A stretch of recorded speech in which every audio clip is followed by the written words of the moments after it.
Let's play the word association game. If I say the word salesman to you, what's the first thing that comes to mind? Salesman. Now, I've been playing that game around the world at the start of every sales course for PopUp Business School for about 8 years. And the words that always come back are dodgy, sleazy, double glazing window salesman, used car salesman, dodgy, shiny suits. People around the world have such a bad impression of what sales is. But if that's your impression of sales and you're launching a business, how are you ever going to sell something? What would it take to become the hero of your own life? To build the business you've always dreamt of? To make money doing something you love? It's time to take control. Can we get on with making money and having fun now? I'm not doing it if it's not fun. Join the rebellion with Alan Donegan and welcome to Rebel Entrepreneur. So welcome to episode 14 of The Rebel Entrepreneur. This one is all about sales, which is the foundation of your business. If you don't sell anything, you don't have a business. And I guess the first bit I wanted to do is introduce our guests, and then we're going to explore what their definitions of sales are and how they think about sales. So I'm very lucky today to have with me two people. I've got James Headspeath, who is the head of sales for PopUp Business School. I've known him since he was at university, and we made friends when he was launching some of his businesses, and I was helping him with some presentations. And over the last couple of years that he's worked for PopUp, he has sold millions of pounds worth of sponsorship and pop-up business schools around the world and helped us to help thousands and thousands of entrepreneurs to launch. So I'm very excited to have James. James, welcome to the show. Thank you very much for having me. Really excited to be here and sharing my insights that I've learned over the years all about sales. Me too. I'm excited. You've been learning a lot recently. And I also got Patrick Venn. Patrick, I actually met Patrick at an event called Chautauqua that we run, which is all about financial independence. And Patrick, at the time, was the global sales sponsorship manager for Manchester United and responsible for some incredible sized deals. He has since left. He came along to a pop-up and has launched his own business called the Football Finance Academy, where he is helping footballers learn about finance and take control of their money, because a shocking number of them end up bankrupt, even though they earn a high amount of money. So welcome to the show, Patrick. Thanks a lot, Alan. Really appreciate it. And I'm just like James, excited to talk about what I think is the most important part of any business, sales. Well, let's start there. Why do you think it's important? Why is sales important? Well, I think for any business, cash is oxygen. And really the only way to get cash into the business is to have someone buy your product or service. So the longer runway you want to stay on board online in business, you need to bring in sales. It's just a matter of fact. What do you think, James? Why is sales important? I completely agree with Patrick. At the end of the day, we go into business to make money. And if you aren't making any money, then you don't have a business. I believe that the salesman or saleswoman, I should say as well, is the driver for the business and is arguably one of, if not the most important assets a business can have. So if you can't sell, find someone who can. Well, when you start your business, it's quite interesting because you start off with nothing and you don't have a salesperson, you don't have a sales team. You got to make this stuff up from the start. And it's actually up to you, the entrepreneur, to sell. One thing I would say, James, you said people go into business to make money. I think there is actually a large percentage of our audience that go into business to change the world. And they want to improve things and make the world a better place. Patrick has a thought on this. I've thought a lot about this, actually, and I don't think they're mutually exclusive. I don't think that you either are going into business solely to make money or going into business solely to change the world. I absolutely believe that you can do both. You can make money in your business and you can change the world at the same time. I actually believe it's important to do both, because if you don't make money, you can't change the world. With resources, with cash, you can make a difference in the world. With no resources, it's very difficult to get out there. And actually, without the money that James brings in for PopUp Business School, we couldn't have run 50 courses around the world and helped 2,800 people start businesses last year. It would not have happened without James's sales. And I think if you want to change the world, if you have this business idea that's going to improve the world, sales is the engine that drives change. That's how I look at it. Yeah, I think it's a bit better than the boring definition of sort of transferring a product or service from one party to another. I think that might be the Oxford Dictionary definition of sales, but I would agree with you. I think it is, I kind of imagine sales as the gasoline on the fire, right? If you really want your business to grow and spread, that's what you need to execute on. That's probably, I think, one of the most important lanes to get your strategy right and get moving.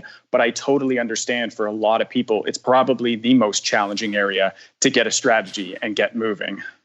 So let's do this definition of sales bit. There's the Oxford English definition, which is very boring. I have a different one, but James and Patrick, how do you define sales? What is it to you? I would say it is the person, or it is the activity that drives the business forward and generates income for the business. For me, mine's maybe slightly different, but sort of the transfer of benefit from one party to another, I think. And the role of the salesperson is to tell the story of how that product or service can benefit the other party's life. I love that. And just to confuse the people listening even further, I have a third one that's my one. My one, which is kind of similar. It's sales is the transfer of enthusiasm from one person to another. Because what I found is if I go around the world and get excited about helping people, get excited about starting businesses, I infect other people with that excitement. And invariably, we end up doing something cool together, which normally involves a project or a sale or something. So I go around infecting people with enthusiasm. Yeah, and I think we've all experienced, whether being on the receiving end of a sales pitch or delivering a sales pitch, I think we've probably experienced both spectrums of someone who you knew did not care at all about what they were selling, or on the flip side, someone who was exceptionally passionate about what they were delivering. And you could just see it's like night and day. Well, actually, let's start there, because in the early days, I took a job selling photocopiers. Patrick's nodding like, photocopiers. Yes, you put a piece of paper in and another piece of paper with the same stuff comes back out. They're literally not that exciting. Not only that, the first day I went to sell photocopiers, I went out, you do what's called shadowing, where you follow one of the senior salespeople around. And I went to this sales meeting. We sat down with the company secretary. He'd already had a few meetings, so they were signing on the dotted line for the new photocopier that was going to be installed. And he was saying to the company secretary, here's what it's going to be. It's going to be this type of photocopier, this cost. And he said, the deal will be done over 3 years. But as he said 3 years, I saw him write on the paperwork 5 years. And I thought to myself, he's got that wrong. What's going on? But I'm new. It's my first day. I'm nervous. I don't want to speak up in front of the customer and make him feel like an idiot, so I just kind of kept quiet. The company secretary who trusted him just signed the paperwork and then took it back to the director who trusted her, who just signed the paperwork. The paperwork came back signed, they shook hands, and we left the building. And outside, the first thing I said is, you got that paperwork wrong, dude. Look, you said 3, it said 5. What do you think his reaction was? No, it's fine. That's a good deal for us, maybe. He smiled. He smiled a knowing smile of, I know what I've done, Alan. And the cost was £1,000 a month, and he'd put 24 extra months on that deal. So he'd just ripped that company off by 24 grand, which goes on his gross profit and helps his margins, but he'd ripped them off. So we go back to the office, and I go to the sales manager and tell him exactly what I've seen. What do you think their reaction was? Business as usual. usual. Out the door? They just smiled.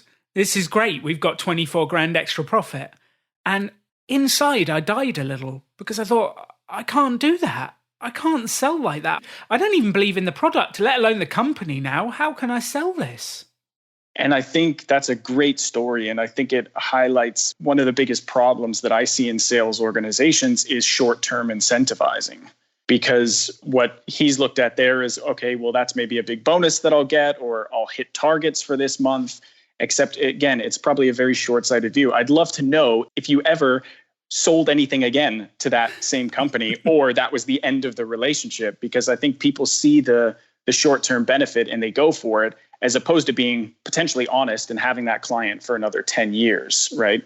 So I think that highlights one of the specific problems within sales is the short-term cash incentives that people see. Yes, which, talking about short-term cash incentives, we don't actually pay James any commission. And I think James is actually, that's specifically what you asked for, isn't it, James? Yeah, I can remember at my first review meeting, I actually asked for commission, but I think now, I wouldn't want to say I'm more mature, but I would say I can understand the reasoning for not having a commission-based sales team in place. I think having a set amount of money that you make a year opposed to kind of commission can actually be quite good, because as you and Patrick have just alluded to, it can actually kind of change the person, and it can make you kind of overly competitive. And is that the environment that you actually want to create? The biggest thing as well for anyone listening who owns their own business or starting their own business is they'll know how difficult it is to onboard a single customer. And it's way easier to keep a customer happy and keep them for a long time versus constantly having to drive your sales engine and getting out there and getting more leads and closing more sales. So just from a business perspective, I've always thought it makes sense to establish really, really good long-term relationships rather than the short-term incentives that you're always chasing. And it actually reminds me of a story. I think it was Richard Branson, one of the biggest deals that he ever did. I forget which company it was with, but he was sitting across the table negotiating with another company to do a deal. And they both were happy with the contract. They both signed on the dotted line and happy days.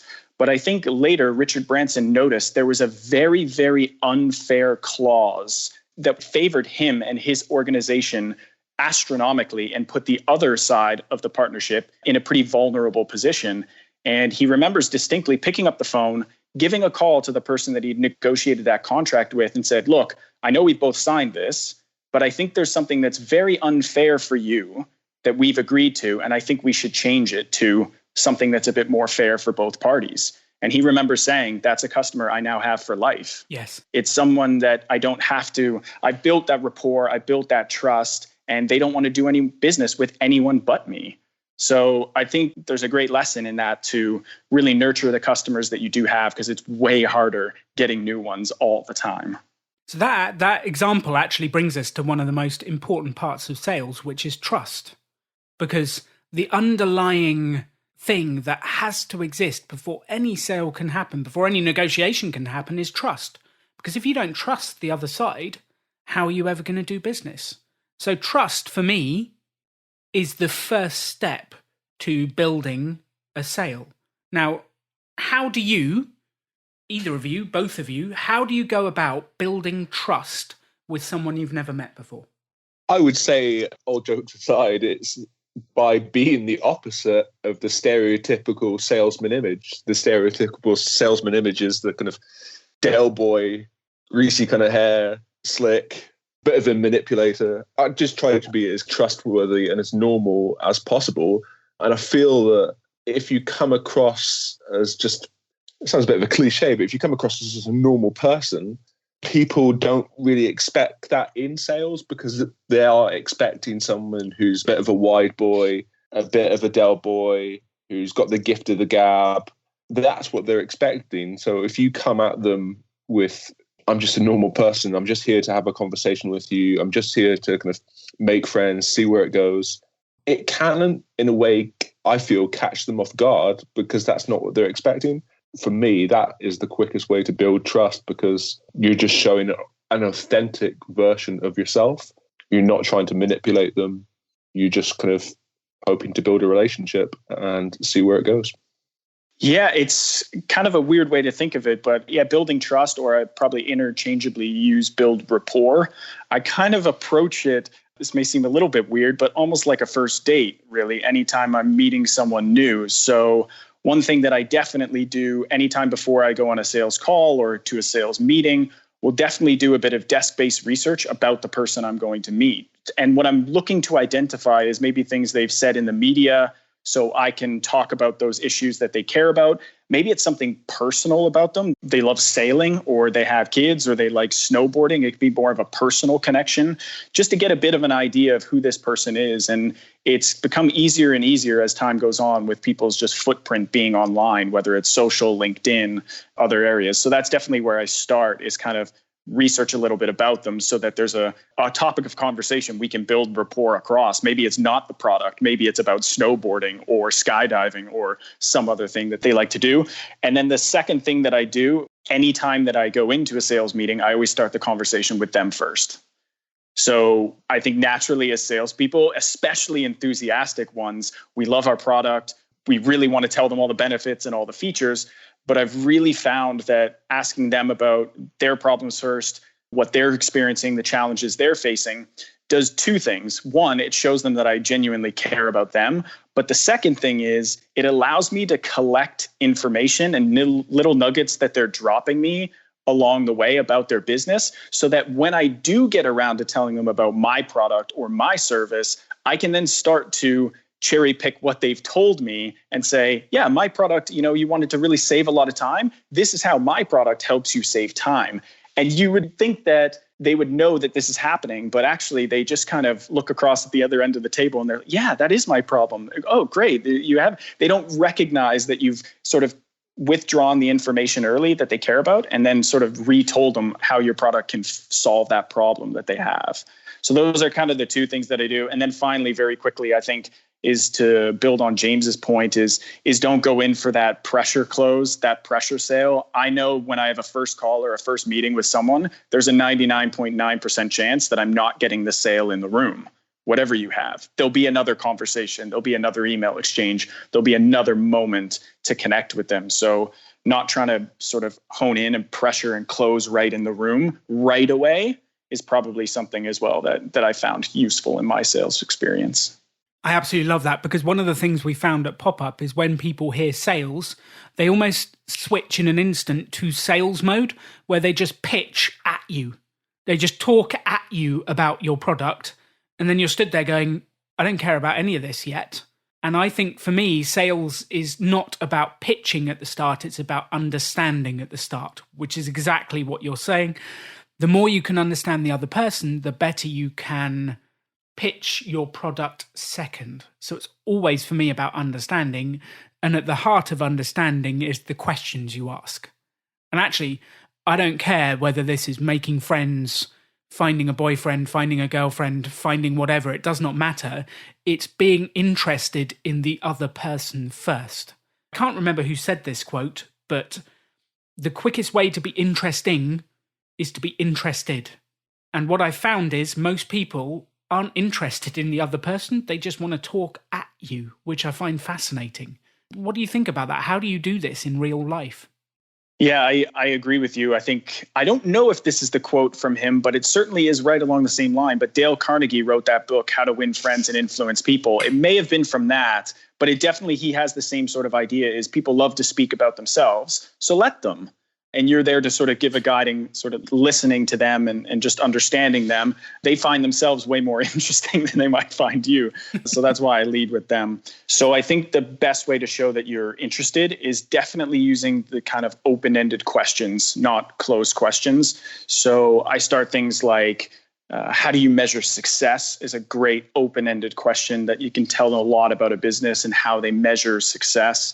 The other one that I love to use is, what don't you love about the current product or service that you're using? So it doesn't give them the opportunity to speak badly about or how much they hate the current product or service they have. It's just a lighter touch on, yeah, it's okay, but I don't like these specific features, or these specific things are missing. So that gives you, again, more clues that you can gather. So for me, it's open-ended questions is a big one. I love that. So just people listening will know I'm a collector of questions. I love good questions. Give me that question once more. What don't you love about the specific product or service that you're currently using? So a challenge for the audience: go out there, ask that of some of your clients, or ask that of some of your customers at the moment, and see what you can find. And they will tell you. They will absolutely tell you. I love that. James, what kind of questions do you ask at the start of meetings? There's a question that I came across recently that has worked really, really well. And I guess it does sort of put the onus on being a bit me, but I found it does actually work quite well, and it helps to understand their problems. I go in and basically say, I know I was the one that contacted you initially, but what was it in my email, phone call, whatever it was, that interested you in wanting to speak to me? And like, I'm not joking, they will just sell you the offer. So they will tell you everything why they want to do your service or product. You just sit there and you don't have to do anything. And they sell it to themselves and they tell you everything about why they want to do it. If it goes well, sometimes they don't know and they just want to chat with you, but that's a different story. But yeah, I know guys who have used that strategy on first dates as well. And they've asked the girl, what was it that interested you in me? And you can use it for all different kind of occasions, but I use it a lot for sales. And it's very, very interesting indeed when you go into a meeting, just say, listen, kind of, what is it that interested you in our offer? And yeah, they will often sell it to themselves in the meeting. And yeah, it makes your job a lot easier. That's a great question, James. Whilst we're on the subject, let's talk about what is ethical sales, and have you ever walked away from a deal before when you felt it wasn't right? So I think it's been a lot different working for an organization and working for yourself. So when I was in the bigger organizations, whether it was Manchester United or other companies that I've worked for in the past, I definitely felt more pressure to hit those targets and go after those short-term incentives. I wouldn't say that I did anything necessarily unethical, but I think that there was definitely pressure to get sales in the door, get cash in the door, because I was going on someone else's targets and a strategy someone else set. Whereas now, being in control of the sales process in my own business, it's allowed me to turn things down that might not necessarily work for me, or they've offered me way below what I think the value of the product is. And so it's allowed me to sort of walk away or say no. But in terms of unethical sales, which we kind of started with my photocopier sales example, it happens, it's out there. And actually, I think ethical sales is one of the most important things you can do. And finding out whether someone needs your product or service is the first step. So I ask a bunch of questions to see if they have the problem that I'm trying to fix. If they don't have the problem, I'll say thanks for your time and I'll move on to the next person, because there are so many people who have the problem you're trying to fix. You've just got to find them. And I think sales is not about jamming your product or service into someone, whether they need it or not.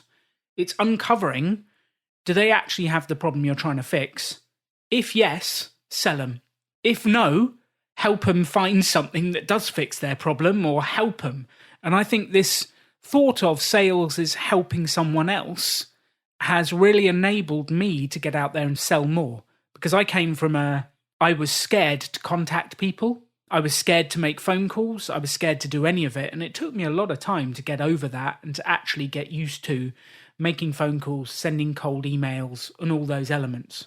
So, James and Patrick, how do you go about getting yourself motivated to every day send emails, make phone calls, and actively sell?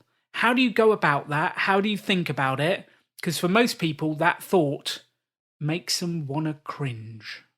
So I think it's all about building a system or a process that will help facilitate your sales. So I recently read James Clear's book, Atomic Habits, and he's got a great quote in there. I think it's in the book where he says, goals are great for setting direction. Systems are best for making progress. You know, everyone wants to win an Olympic gold medal.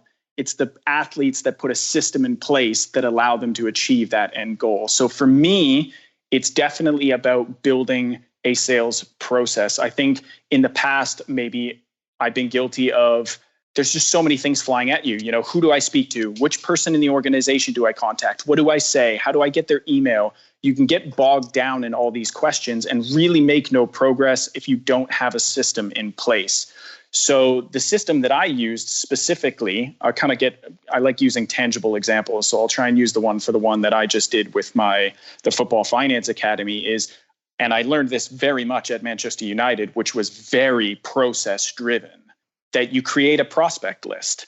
So basically what I did was, in a prospect list, I listed out every single football club that I wanted to contact in an Excel spreadsheet or a list, pen and paper. You can do it anyway. Spreadsheet's probably your best bet for most people starting a business. Listed out all the football clubs I wanted to contact. The next section over was I identified who in that organization I needed to speak to. So it was head of education at the academy or academy director. I got 2 options. Then I went on to finding out how I can get their email or their phone number. And there's a few tricks here that you can do. Some of the simplest ones are you actually go on LinkedIn, and people sometimes tag their email. If they're not careful, they'll put their email right in LinkedIn so you can get it there.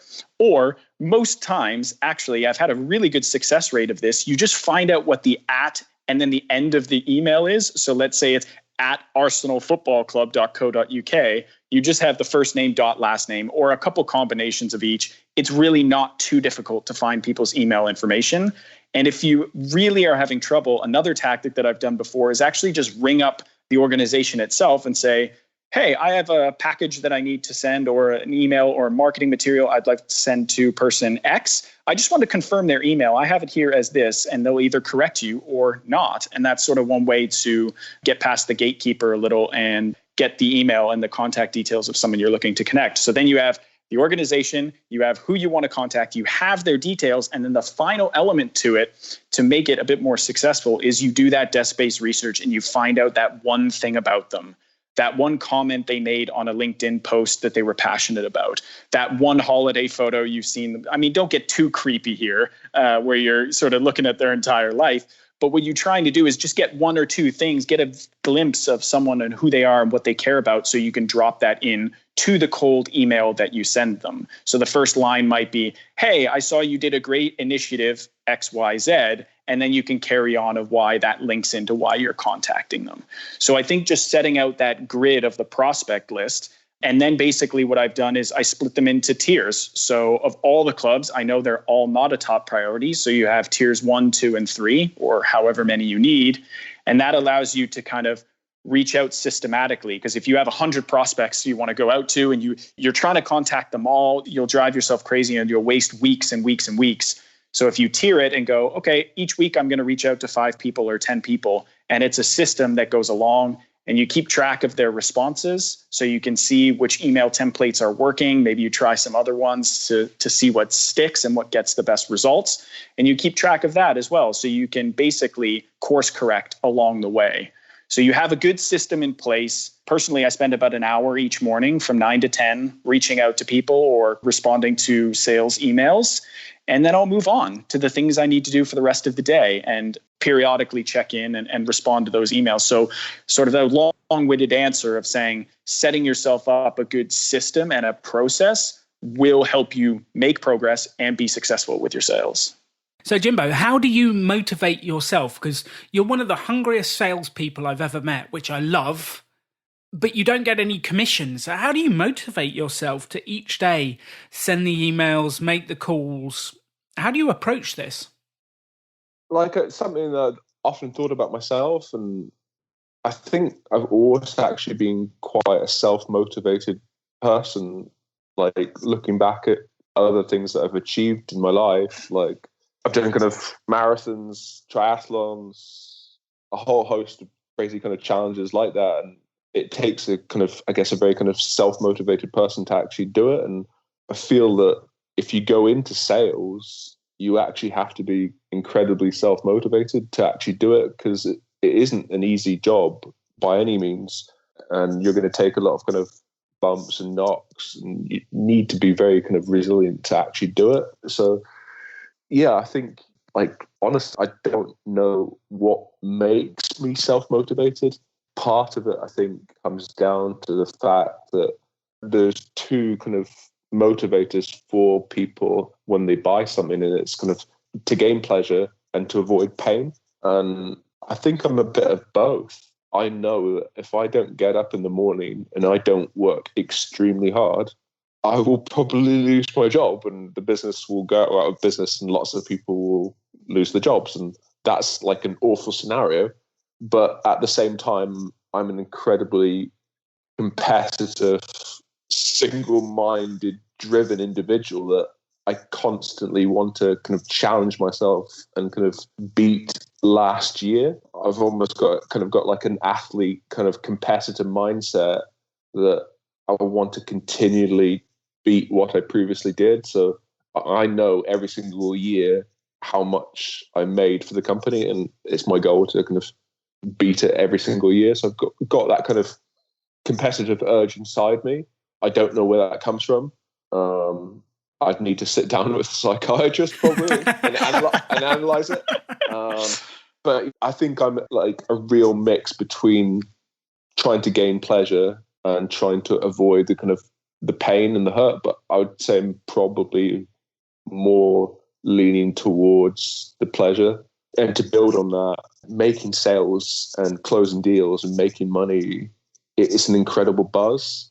And like once you close a deal, even if you close a deal for like £2,000, which in our line of work for PopUp Business School isn't a huge amount of money, because some of the deals like 20, 40, 50, £100,000.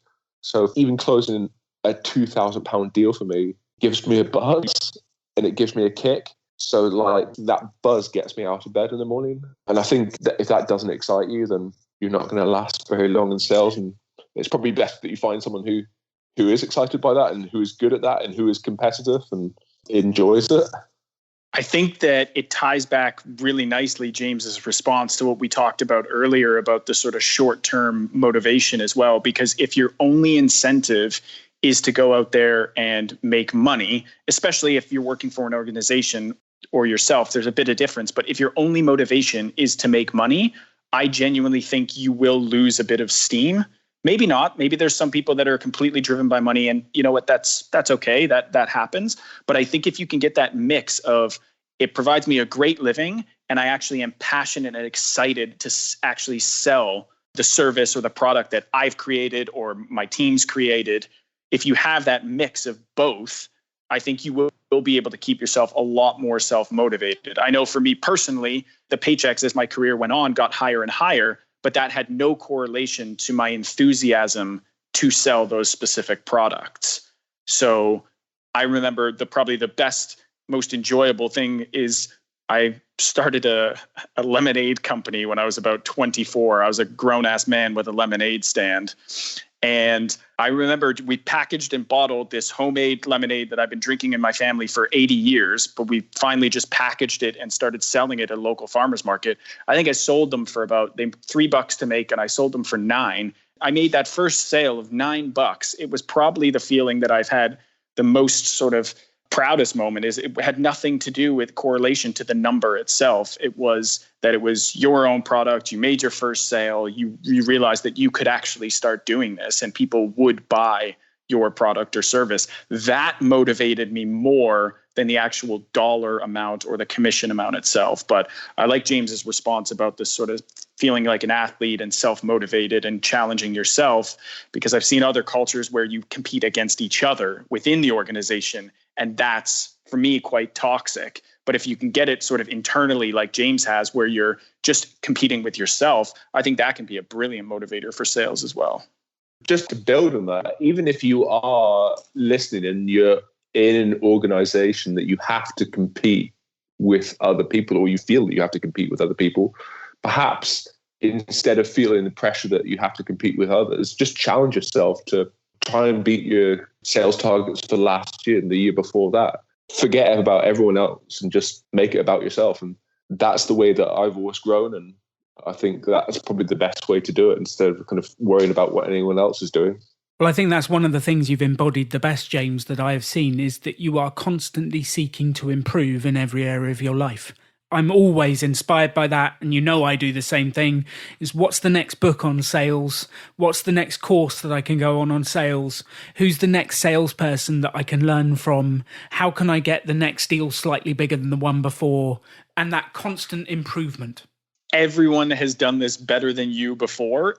And so you could just cherry pick and learn from everyone who's done it and mastered it already.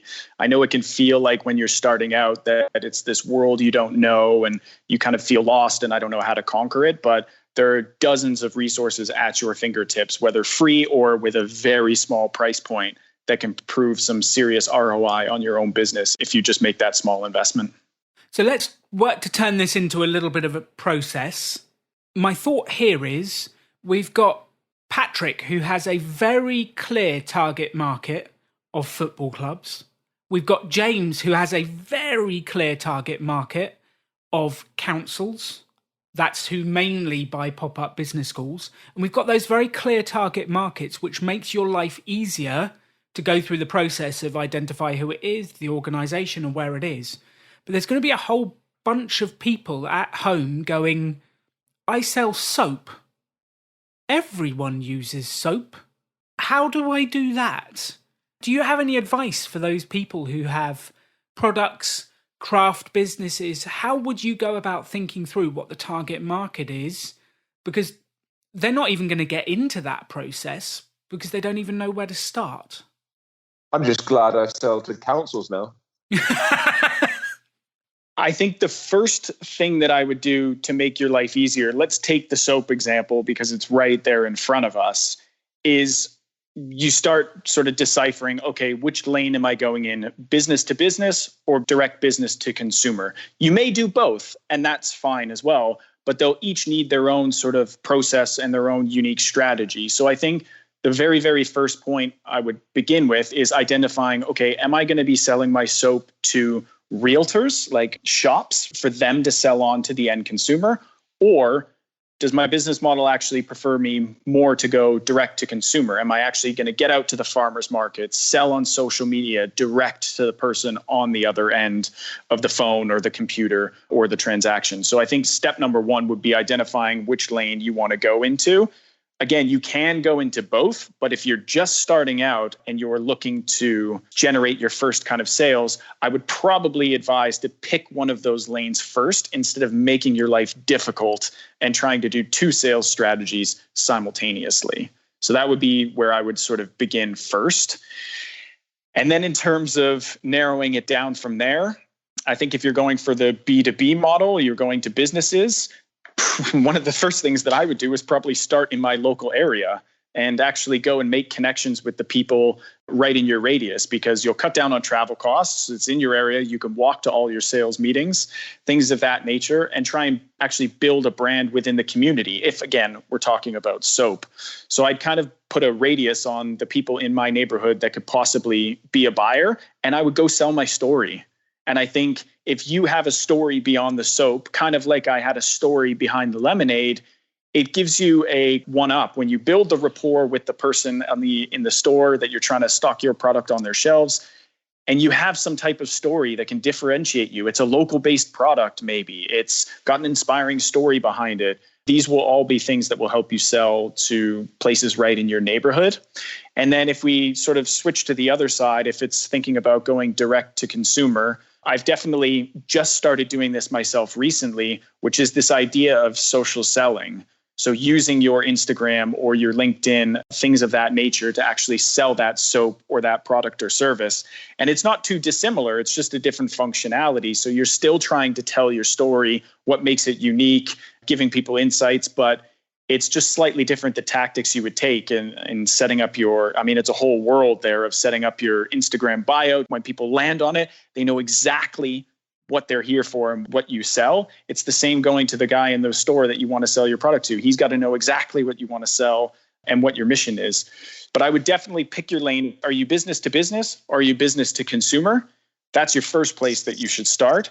And then I would pick a strategy within those to start developing, whether you're selling social, business to consumer, whether you're on Amazon. Again, narrow it down, pick a lane and learn that one lane and make your life a little bit easier. Which comes back to niche marketing and choosing a target, which is the thing I found most difficult when I first launched my business. Was I didn't know who I was selling to. And actually, I think the thing to realize here, if you're listening to this when you start your business, is there is no right or wrong answer. Pick an audience, pick a niche market. It doesn't really matter which, and try and sell it to them. If it sells, you know it's probably a good market and you can press in. If it doesn't, pick another one. But the narrower your niche market is, the easier it is to find the email addresses, find the Instagram accounts, to find the people on LinkedIn and to message them directly. And I think this brings me to broadcast versus direct. And what I've noticed is most entrepreneurs, when they start up, they're like, yeah, set up the Instagram account and I'm going to broadcast my message out there to the masses. And it gets lost in the noise. Whereas the action, and this is from personal experience, this is what I did when I started. The action I really needed to do was contact individuals to start that sales process and get one sale, which leads to 2 sales, which leads to 5, which leads to 10 and grows from there. So direct is me finding a human, reaching out to that human and selling them something. Broadcast is I'm going to post on Facebook and go, ta-da, and wait to see what comes back. And when you're starting, most people elect to broadcast because they're afraid of the rejection of the direct. And I think that's the number one tip from me, is you need to do more direct than you do broadcast. That's my number one tip. James, what do you think? No, I completely agree indeed. And my approach to sales has been a very, very direct approach. I love the kicking in the doors approach and just kind of going out and finding business. Yeah, like I completely agree with you. The broadcast approach, where you just broadcast a message to a wide audience, is like throwing a fishing net into the sea and hoping you catch like a shark or a whale. It's a very untargeted approach to trying to find a customer. But if you're a lot more direct, you can be a lot more specific. And it's an approach that has worked very well for us at the PopUp Business School. And yeah, if I was starting a new business now, I'd try and really kind of segment it down, try and find out who the right people to speak to are in that industry, or the customers, and just try a very kind of direct approach, opposed to kind of putting a kind of big message out on Facebook or Instagram and kind of telling the world what I'm doing, because yeah, that's not the best way to do it. And like you alluded to, like people do that because they are scared of rejection, but that actually conversely is a form of rejection as well, because you're putting the message out there, but nobody's going to respond to that message, or it's highly unlikely anyone's going to respond to that message. So it's much better just to be upfront, be direct, go and speak to someone, and they will tell you yes or no if they don't like your kind of product or service. And direct feedback is often the best feedback you can get. Also the most painful, James. It's also the most painful, that direct feedback, which is why people don't want it. Yeah, definitely is indeed. But I find like you need to have kind of like a learner kind of mindset that when you go out, you're going to have kind of rejection. You're going to have kind of bumps in the road. Piggybacking off of that, I know it's very scary for people to go out and face the sort of when they're doing the direct sales approach and receive that no. And if there's one tip that I can give people is you can actually start embracing the no. So a lot of people feel it as sort of direct rejection. If someone says no to their product or service, you have the power and you have the ability to flip that no and actually become a benefit to you. So the 2 ways that you do that is, one, when you receive a no from someone, it actually is a good thing because it actually frees up bandwidth and time to actually go speak to people who may actually want to buy your product. And number 2 is when you get the no, the key thing that people forget to do is they receive that harsh feedback. And I've been guilty of this myself, is you receive the harsh feedback of a no or a rejection response, and you kind of feel a bit sad and you turn tail between your legs and you walk away. But if you can just do this one thing and you can ask why they responded no, then you can actually start empowering that rejection and actually collecting feedback from that person. Maybe your pricing was too high. Maybe they didn't like the design on your box. And I'm not saying that you have to take everyone's individual feedback and change the whole design and everything like that. But if you start seeing patterns and themes within people's responses, then you can start, again, changing and making adaptations in real time to actually make your product or service even better. So one trick that's really helped me is actually just the word no, instead of thinking of it as a negative word, it's actually a positive impact on my business. I love that. We repeat ad infinitum at the PopUp Business School that every no is a learning opportunity. And if you treat those as such, and you go out there and you get 10 no's a day, by the time you've gone through a week or two of those rejections, your sales process and what you have learnt, you will improve so much and the sales will start to come in. It's this deliberate practice piece of taking every single time you practice sales, learning from it to get better. And if you learn and grow, you will constantly improve. Just to build on the no's, I actually slightly digressing a little bit, but I read a kind of fascinating book very recently called Never Split the Difference by an FBI hostage negotiator called Chris Voss. And he actually argues that you should actually try and force the no. So you should actually go out of your way to encourage the other person to say no. And some of the questions you could say are, for example, have you given up on doing a pop-up business school? Have you given up on this offer that I have for you? And that forces them to actually say no, because a lot of the time we go out and do a pitch and we're trying to force the yes out of someone, but that in turn actually forces the no. And once you get that no, interesting things can happen. One of the things that I learned along the way that was super helpful is don't waste time and energy to convert non-believers. So caveat here, it doesn't mean that you give up on the first time someone says no, but I think we've all been in that situation where we have the 13th chase email prepped in the inbox, and we're not sort of listening to those signs that actually maybe it's time to move on and direct our energy and attention to someone else. So yeah, that was a lesson that I've learned from some salespeople along the way, is don't waste your time and energy trying to convert non-believers. I love that. So let's just wrap up this bit. The one bit I really want to get to at the end is asking for the sale, because what I've discovered, that's the most nerve-wracking, painful bit. Is you've had this fabulous connection, you've had a great chat. Most people then just go, thanks for listening to me, and don't actually ask for the business. And they miss out on deal after deal after deal. How do I know this? Because it's what I used to do, and still do when I'm feeling nervous or my confidence is not up. It actually takes me confidence to ask the question.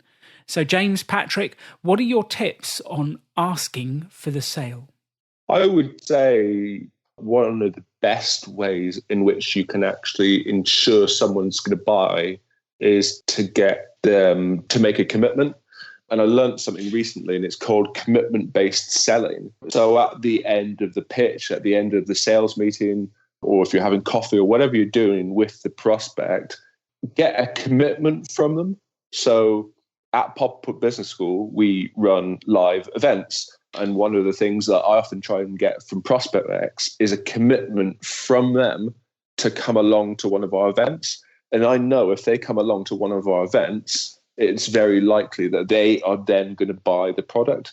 If they can't do that, then I try and get a commitment that they will speak to another one of our customers. But if the customer that you're speaking to is unwilling to make a commitment, that immediately tells me that they're not interested and they won't have the time to do this. But if they proactively get involved in the process of actually kind of making commitments to you, it's almost kind of very kind of similar to a relationship. When a relationship is starting out, if the other person isn't kind of willing to make the commitment to you, they're probably not worth your time. But if you can set them very kind of simple commitments that they can follow through, that should give you a very good understanding that they are serious and they are interested in buying from you. And that, for me, I found is a very good way to kind of progress the sale, because it's very kind of unusual. I'm racking my brain right now and trying to think of the last time I actually went to a sales meeting and I closed it there and then. It's normally a very kind of long process that doesn't happen on a kind of one-off meeting, and you kind of go into the sales meeting and shake hands and it's done. That's why I find the commitment-based process is a much better to actually get them involved in the process than trying to shake their hands and make them agree to something there and then. I love that, James. And that commitment-based sales process could be tied to anything. If you had a food business, you could get them to try some of the food. That's the commitment. Try this and give me feedback.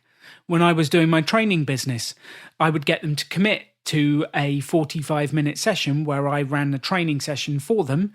And if they like it, then we would go on to the next step and see if we could roll it out. So it's getting those small commitments along the way to test, experience, give feedback, speak to a client that will help you get towards that bigger yes. And actually, if you do sales correctly, the close kind of happens naturally at the end. If you're having to force the close, you probably haven't done the steps up until then that well. What's been your experience, Patrick? The two things that come to mind naturally are one of my favorite things that I use to kind of try and get a soft close, at least a bit of a commitment like you guys are talking about, is saying, I'd love to work together. How can we make this happen? That's a kind of a disarming way of asking for the same thing. And it shows that you're fully invested in this and you want to work specifically with them. So that's a great one as well.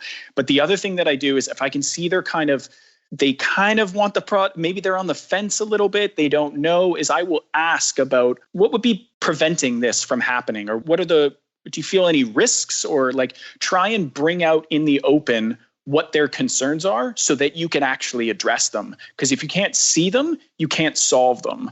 So that's another thing that I do use, is trying to tease out and sometimes you'll never be able to see. Maybe it's because it's something internal with their boss and some internal politics you can't see. It might not just be something as simple as it costs too much. So I think trying to understand what the barriers are to them saying yes, so that you get them out in the open, that you can start identifying them. Those are the two things that I use to kind of help move the process along. I love that, Patrick. So James, Patrick, thank you so much for joining us on the show today. It's been a lot of fun. If you had one closing thought for a new entrepreneur who's starting a business, one thing you would say, you must do this, what would your closing thought be for those new entrepreneurs? This is kind of something close to my heart because it's something that I've experienced recently. And for me, it's give yourself enough space and enough time to actually be successful. I think when I started my own company, I thought, 1 month I'll be up and running my website. Sales will be coming in 3 months. I'll pretty much be lying on a beach sipping pina coladas within 6, maybe 12 on a stretch. But I think when you're settling into the process, you start learning that things are taking a lot longer to develop. Your business may pivot and shift slightly to something else. And I see so many people stop and give up maybe just before they're going to make that one breakthrough that keeps them going. So I think the biggest thing for me is not necessarily about sales specifically, but more just about giving yourself enough time and enough runway to actually fully see your project through and give it the absolute best shot that you can. It may be working on it in the evenings while you still have your current 9-to-5 job. It may be something as moving back in with your parents if you're a little younger to, again, keep your cash in your business and give you more runway. It might be living off 1 salary versus 2 in a relationship. There's dozens of ways to give yourself more time and more space to be successful. But that's something I've learned. Things will take longer than you expect. So be patient. And if you keep moving forward and keep making progress, hopefully you'll see that sort of tide start to turn. And you'll see signs along the way as well, right? You'll get your first sales call, and then you'll get, your first one that went to contract or you almost closed. Then you'll get your full first sale. You'll get all these signs along the way that will help give you encouragement as well. So give yourself enough time. I love that. The space to properly have a go. And if you multiply that time with energy and enthusiasm, it's incredible what happens. Awesome. Mr. Headspeath, closing thoughts. I would say ensure that what you're selling actually solves a problem, because a lot of what we actually talked about on this podcast is trying to solve the client's challenges and problems. Now, if you have a product or service that instantly solves someone's problems, you're going to have a very easy sales meeting. Not a very easy sales meeting, but it's going to be a lot less fraught if you have a product or a service that instantly helps solve their challenges. And some of the best businesses out there and some of the best kind of creations that I've seen out there have been thought out of someone's just desire to fix a problem. And if you can see the problem that exists there, someone else can see it as well. And that, I guess, in kind of simple economics is supply and demand. So yeah, I would seek out problems and see if you can fix it and make sure that your product or service solves someone's problem. You're exactly right, James. Sales is the process of uncovering someone with a problem, telling them you can fix it, and then asking for money in return. And by going out there, finding problems and fixing them, that's how your business is going to become successful. Patrick, James, thank you for your thought, energy, and ideas and being part of the podcast. It's been a blast. Thanks a lot, Alan. Really appreciate it. Thank you very much indeed. James, you're a legend. That was the sales episode of The Rebel Entrepreneur. And what I want you to take away from this episode is that sales is the transfer of enthusiasm from one person to the next. If you can go out there and find people with problems that you can fix, get enthusiastic about fixing them and helping them, and then ask for the sale, ask for the money, it's incredible what will happen. You get wealthy in life by adding value to other people's world, to other people's lives. Now, my friend Bryce always says this is one of those helpful but useless pieces of advice, because what is value? What I mean by that, value is different to every single person. You have to uncover what is valuable to them. What's their problems? What's their issues? What are they trying to achieve? Uncover that, and then you can sell them what you have got that fixes that. You get wealthy in life by fixing other people's problems, making their world better, and adding value to them. That's the key. Sales is not about forcing your product on someone without knowing what's important to them. Sales is about understanding them. So what I want you to go out and do is go out into the world, and I don't care whether it's through Facebook, Instagram, the phone, email, they're all just communication tools. Pick one, start to speak to your customers, ask them what their problems are, and then sell them what they want. Sell them something that fixes that. That is the key to getting wealthy. And if you want to build a business, learn to love sales. You've been listening to Rebel Entrepreneur with Alan Donegan. Be sure to subscribe on iTunes to get new, fresh episodes as soon as they've launched. To stay up to date with the Rebellion, visit choosefi.com/rebel. Thanks for joining the Rebellion.